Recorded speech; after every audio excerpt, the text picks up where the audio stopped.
Quando a gente pensa na Suíça, é quase automático, né? Logo vem à cabeça aquelas montanhas incríveis cobertas de neve e, claro, os relógios de luxo mais precisos do mundo.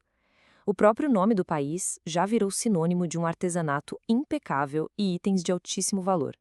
Mas, olha só que loucura. As origens da indústria mais famosa de lá não começaram com a menor intenção de criar artigos de luxo. Na verdade, foi exatamente o oposto. Tudo começou com uma tentativa implacável de destruir qualquer tipo de ostentação.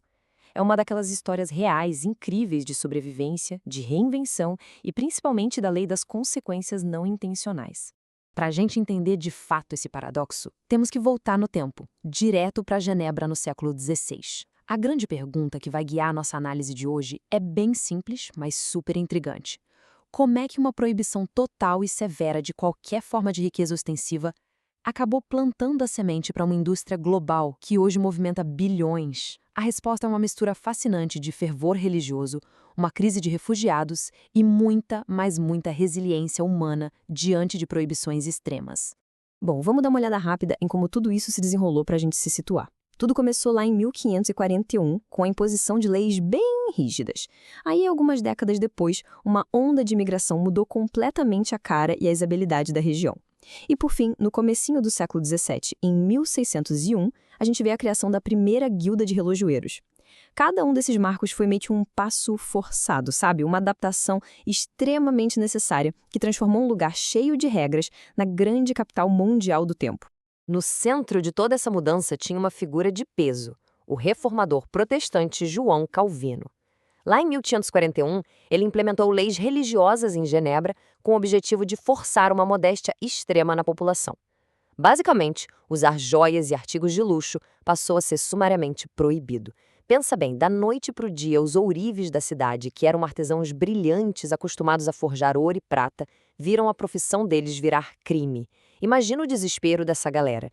O trabalho de uma vida inteira banido por decreto. A sobrevivência econômica deles ficou literalmente por um fio.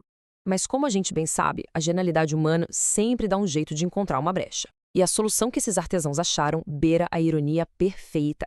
Enquanto as joias eram condenadas como um símbolo de pura vaidade e pecado, os relógios tinham uma fama completamente diferente. Eles mediam o tempo, que era uma ferramenta super prática e útil para organizar a vida e, claro, garantir que ninguém se atrasasse para os sermões e para as orações da igreja. Ou seja, a mecânica do tempo não era um pecado, era uma virtude utilitária. Então, eles fizeram uma transição de mestre.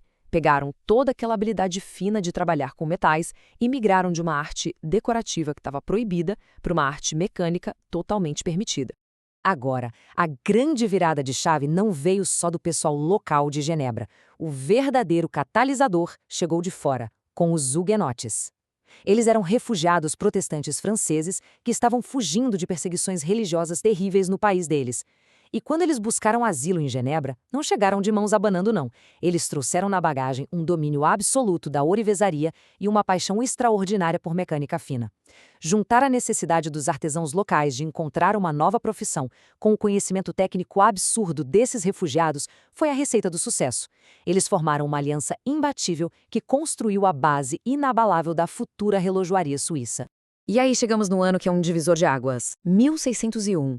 Foi exatamente nesse ano que a coisa toda se formalizou com a criação da primeiríssima guilda de relojoeiros do mundo, lá em Genebra. A importância disso é simplesmente monumental. A guilda não apenas legalizou essa nova profissão que tinha acabado de nascer das cinzas da ourivesaria, mas também estabeleceu padrões de qualidade absurdamente altos. Foram plantadas ali as sementes daqueles padrões lendários que até hoje definem o peso do selo Swiss Made. O que era uma mera tática de sobrevivência, tinha virado uma busca institucional e implacável pela excelência. Com o passar do tempo, as fronteiras da cidade ficaram pequenas para concentrar tanto talento. A arte da relojoaria começou a se espalhar pelas áreas rurais, subindo rumo às montanhas implacáveis do Jura. E detalhe, essa expansão não foi por uma questão de preferência, mas uma necessidade impulsionada pelo clima rigoroso da região.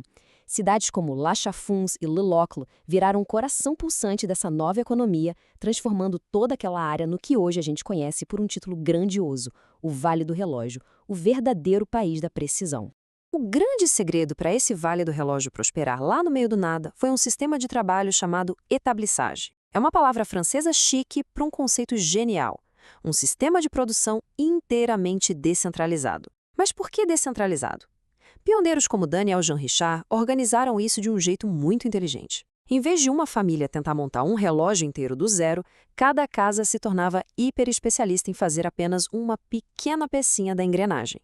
Era um modelo pré-industrial incrivelmente eficiente, só que espalhado por chalés remotos no meio das montanhas. Para a gente visualizar como isso funcionava na prática, é só pensar no clima absurdo de lá. Os invernos eram longos e muito rigorosos, o que paralisava totalmente a agricultura. Então, para não passar fome, os camponeses transformavam as próprias casas em oficinas durante a época de neve. Eles passavam o inverno forjando rodinhas, molas e mostradores perfeitos. Depois, alguém passava recolhendo essas peças pelas aldeias nevadas. Por fim, o établicier, que era o mestre relojoeiro, pegava essas centenas de pecinhas e montava tudo com uma precisão cirúrgica para criar um relógio funcional. O inverno, que antes era sinônimo de estagnação, virou a temporada da mais alta engenharia. Juntando todas essas peças, desde os agricultores polindo engrenagens em cabanas de madeira, até os refugiados que fugiram da violência armados só com a própria destreza manual, a gente percebe como tudo isso formou a própria identidade da Suíça. O país passou a encarnar essa busca obsessiva pela perfeição absoluta e inovação implacável. Hoje, mesmo que a Suíça produza só uma fração dos relógios do mundo em quantidade, ela é a líder disparada em valor de exportação. A precisão virou a alma, a identidade nacional do país. Tudo isso nascido de um refúgio e de uma proibição. A ironia brilhante de toda essa história deixa pra gente uma verdade universal muito forte sobre a capacidade de adaptação. Uma proibição rigorosa lá do século XVI, que tentou acabar com a vaidade, criou a panela de pressão perfeita para uma inovação sem precedentes. Se a gente olhar para o nosso mundo de hoje, cheio de regulamentações e limites de recursos, fica uma grande provocação. Quais são as restrições modernas que estão só esperando um toque de genialidade humana para virarem as inovações de amanhã? É uma forma totalmente diferente de enxergar os obstáculos, não é verdade? Fica aí essa reflexão para a gente pensar sobre o poder absurdo da adaptação.